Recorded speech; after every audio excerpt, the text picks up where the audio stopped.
एक समय की बात है, जंगल के बीचों बीच दो पेड़ खड़े थे। एक पपीते का पेड़ था और एक आम का पेड़। वो स्वभाव से ही विनम्र और हंसमुख था। हर पतझड़ के मौसम में पक्षी उसके फल को चुगने आते। गोरैया उसकी शाखाओं में घोंसला बनाती और चिड़ियाएं उसके लिए खुशी खुशी गाती। पेड़ खुशी खुशी सभी पक्षियों को स्वागत करता और उनके साथ गाता। पपीते का पेड़ बिल्कुल भी उदार नहीं था।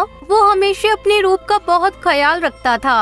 वो बहुत अधिक अभिमानी था कि वो ज्यादा ऊंचा है और ज्यादा हरा भरा भी। उसने कभी भी किसी पक्षी को अपने ऊपर बैठने नहीं दिया। तुम्हें किस बात का इतना घमंड है? हर एक वृक्ष की अपनी छाया होती है। सच? तो फिर उन्हें मेरी छाया में बैठने की क्या जरूरत है? जानते हो क्यों? क्योंकि हर वृक्ष की मेरे जैसी बढ़िया छाया नहीं होती। मुझसे बात करने का कोई फायदा नहीं। दफा हो जाओ। वहाँ उस आम के पेड़ पे जाओ। तुम सब मेरे बालों के स्टाइल को बिगाड़ रहे हो। तब तक आप लोग कमेंट में बताएं 70 - 35 कितने होते हैं? तुम्हारे बाल है ही कहाँ? ठीक है, फिर तुम मेरे पत्तों के स्टाइल को गड़बड़ा रहे हो। क्या तुम खुश हो? चलो भी पपीते, वो केवल घोंसला बनाना चाहते हैं। तुम कभी खुद पर पंछियों को बैठने नहीं देते हो। वो बहुत ही सुंदर हैं और वो बहुत ही सुरीले गीत गाते हैं। हाँ, उबाओ गीत। अब सुनो, मैं किसी को अपने पत्तों के नजदीक नहीं आने दे रहा हूँ। वो मेरी सुंदर टहनियों को बिगाड़ देंगे। तुम उन्हें अपने ऊपर बैठने दो। तुम मेरे से नाटे हो और तुम वैसे भी कुछ खास नहीं लगते। क्या बात कर रहे हो? तुम जो बात कर रहे हो वो बहुत ही बेहुदी और अजीब है। ऐसे ही दिन गुजरते गए। आम के पेड़ और पपीते के पेड़ के बीच कुछ नहीं बदला। जब आम का पेड़ पूरा दिन मुस्कुराता गुनगुनाता रहता, पपीते का पेड़ किसी से बात नहीं करता था। एक दिन टुनटुनी चिड़िया अपने बच्चों के साथ जंगल में दाखिल हुई। टुनटुनी चिड़िया ने पपीते के पेड़ को देखा। अरे, ये पेड़ बड़ा और मजबूत है। ये हमारे घोंसले के लिए उचित होगा। हम अपना घोंसला यहाँ बना सकते हैं। क्षमा करना, किसने कहा कि तुम घोंसला बना सकते हो? मुझे अपनी टहनियों पर तुम्हारा घोंसला नहीं चाहिए और मेरे पास बेहतर काम है। तुम एक वृक्ष हो और एक ही जगह जड़ से जड़े हुए हो। तुम्हारे कहने का क्या मतलब है कि तुम्हारे पास बहुत काम है? देखो पपीता, वो टुनटुनी चिड़िया है। चिड़िया प्रकृति के लिए बहुत ही महत्वपूर्ण है। उन्हें हमेशा वृक्षों की जरूरत होती है अपने घर बनाने के लिए। यदि हम एक दूसरे की मदद नहीं करेंगे तो प्रकृति में संतुलन कैसे रहेगा? बताओ भला। अगर प्रकृति मेरी टहनियाँ नष्ट करना चाहती है तो मुझे इतना मजबूत और खूबसूरत कभी नहीं बनाती। मैं प्रकृति की एक खूबसूरत रचना हूँ, इसलिए मैं प्रकृति की खातिर अपने आप को खूबसूरत रखना चाहता हूँ। और तुम मुझे भाषण दे रहे हो? अगर तुम्हें प्रकृति की इतनी ही परवाह है तो तुम ऐसा करो, तुम इन चिड़िया को खुद पर एक घर बना लेने दो और मुझे तंग करना बंद कर दो। आम के पेड़ को पपीते के पेड़ के इन शब्दों से बहुत ठेस पहुंची। उसने टुनटुनी चिड़िया को पुकारा और उनसे कहा कि पपीते के बजाय वो उसकी टहनियों पर घोंसला बना ले। अरे, तुम कितने दयालु हो आम। हमें अपना घोंसला बनाना यहाँ बहुत पसंद आएगा। और तुम्हारे पास से कितनी मीठी खुशबू आ रही है। ओह, धन्यवाद मेरी टुनटुनी, मैं बहुत खुश हुआ। टुनटुनी ने अपना घोंसला आम के पेड़ पर बनाया और शांति से वहाँ रहने लगी। आम के पेड़ को कोई विघ्न नहीं पड़ा उनके चहचहाने से, न ही उनके बच्चों के खेलने से। दूसरी ओर पपीते के पेड़ को जो कोई भी नजर आता वो उस पर चिल्लाता। तुम्हारी ये गपशप मुझे परेशान कर रही है। थोड़ा खामोश हो जाओ। तुम पक्षी इतने ज्यादा चहचहाते हो, क्या तुम्हारे लिए हमेशा गाना जरूरी है?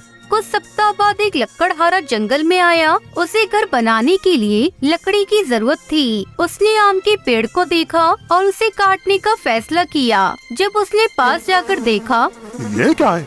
एक मधुमक्खी का छत्ता और चिड़िया का घोंसला। मधुमक्खियाँ मुझे डंक मारेंगी और ये बेचारी चिड़िया भी बेघर हो जाएगी अगर मैं इस पेड़ को काटूंगा। चलो कोई और आम का पेड़ ढूंढता हूँ।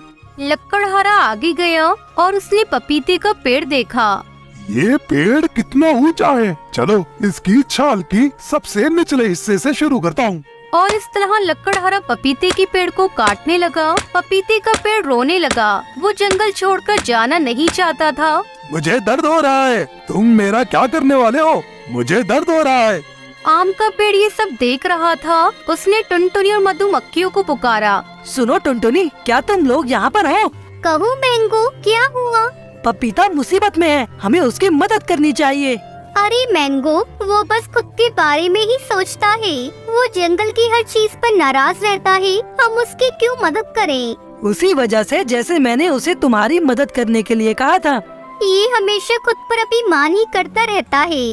ऐसी बात बिल्कुल नहीं है। पपीते ने हमारे साथ जैसा भी व्यवहार किया है वैसा हमें नहीं करना चाहिए। अगर तुमसे कोई बदतमीजी करता है इसका मतलब ये नहीं कि हमें भी उससे बदतमीजी करनी चाहिए। ये घर हम सब का है टुनटुनी, हम पपीते को इस हाल में नहीं छोड़ सकते। सही कह रही हो, हमें पपीते की मदद करनी होगी। आओ मेरे दोस्तों, बाहर आओ। पपीते के पेड़ को हमारी सहायता की जरूरत है।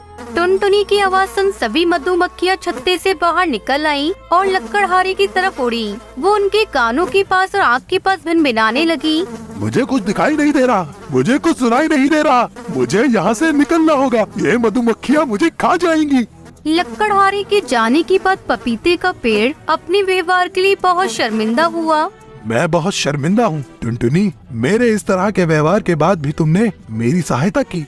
हमारा धन्यवाद न करो पपीते, आम का धन्यवाद करो। तुम कभी भी उससे सही से बात नहीं करते। तुम हमेशा उससे रूखा व्यवहार करते हो, पर वही है जिसने हमें मनाया तुम्हारी मदद करने के लिए। सचमुच आम, मैं बहुत शर्मिंदा हूँ। मैंने अपनी गलती जान ली है। मैं कभी घमंड नहीं करूँगा और कभी किसी की इस तरह से बेइज्जती नहीं करूँगा। कृपया तुम सब मुझे क्षमा कर दो। पपीते के पेड़ ने अपना सबक सीख लिया था। उस दिन के बाद से वो कभी चिल्लाया नहीं। उसने स्वयं पर चिड़ियों को घोंसला बनाने दिया। पपीते का पेड़ और आम का पेड़ अब सच्चे दोस्त बन चुके थे। टुनटुनी चिड़िया अपने पति कालू और अपनी सास के साथ एक घने जंगल में रहती थी। कालू एक बहुत ही शराबी कौवा था। वो जो भी कुछ कमा कर लाता सब नशे में उड़ा देता। बड़ी मुश्किल से घर चल रहा था। एक दिन कालू कौवे के पेट में दर्द उठा तो उसे लेकर अस्पताल गए। देखिए, कालू का लीवर खराब हो चुका है। अब उसे नहीं बचाया जा सकता। वो कुछ ही दिनों का मेहमान है।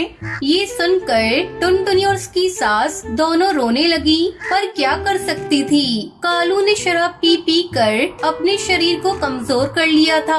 आखिर कुछ महीनों बाद वो मर गया तो घर में खाने के लाले पड़ गई। दोनों सास बहू घर घर भीख मांगने जाने लगी। कहीं से कुछ खाने को मिल जाता तो वही खाकर गुजारा करती। एक दिन दोनों एक बड़े घर के सामने भीख मांगने पहुंची तो उस घर की मालकिन उनके लिए रात का बचा कुचा खाना ले आई।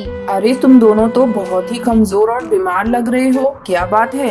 हमने पिछले 2 दिनों से अनाज का एक दाना भी नहीं खाया है।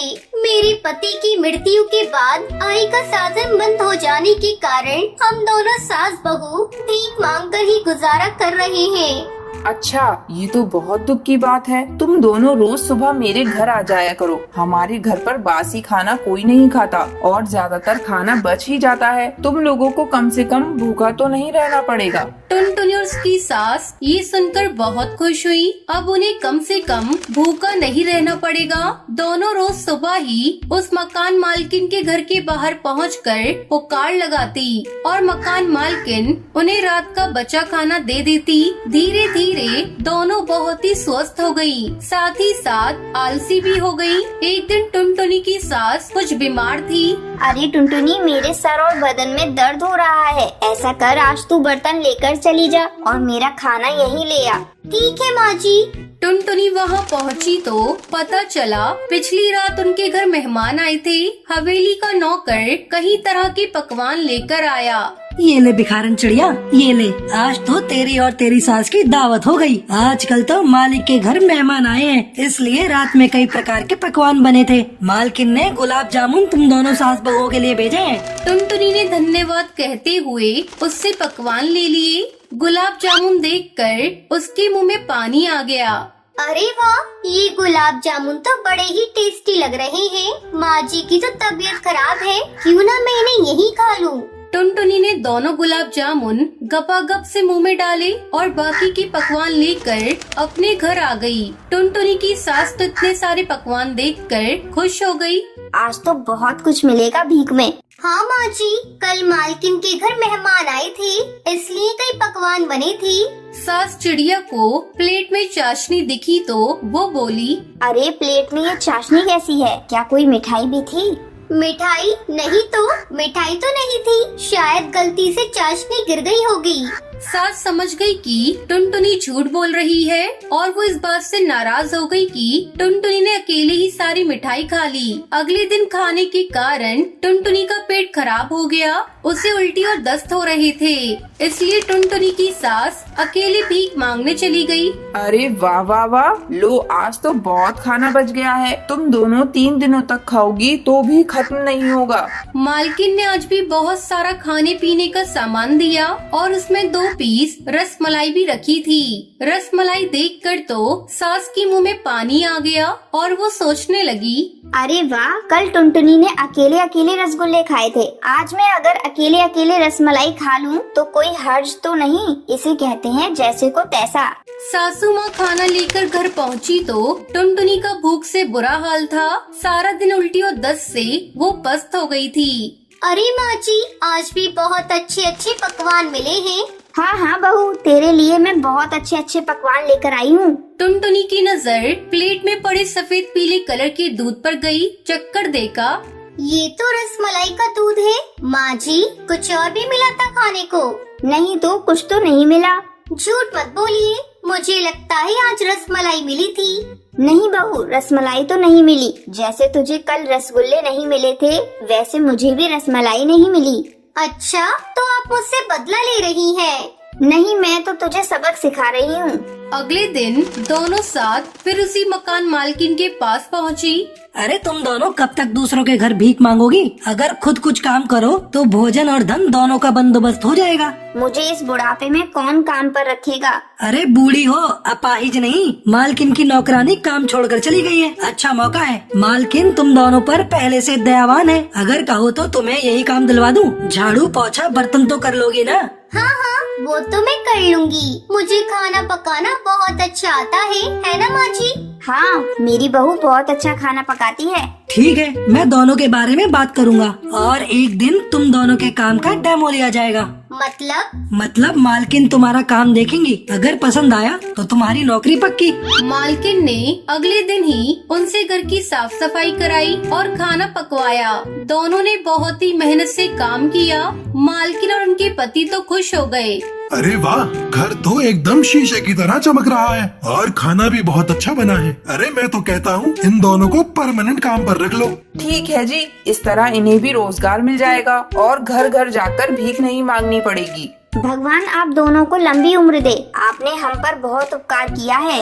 हाँ हाँ मालकिन, आप न होती तो हम सदा भीख ही मांगते रह जाते। अब कभी भीख मत मांगना, हमेशा मेहनत की कमाई खाना। ईश्वर ने जो स्वस्थ शरीर दिया है उससे बड़ा धन कुछ भी नहीं है। दोनों सास बहू अब भीख मांगना छोड़कर काम करने लगी और धीरे धीरे उनकी आर्थिक स्थिति सुधरने लगी।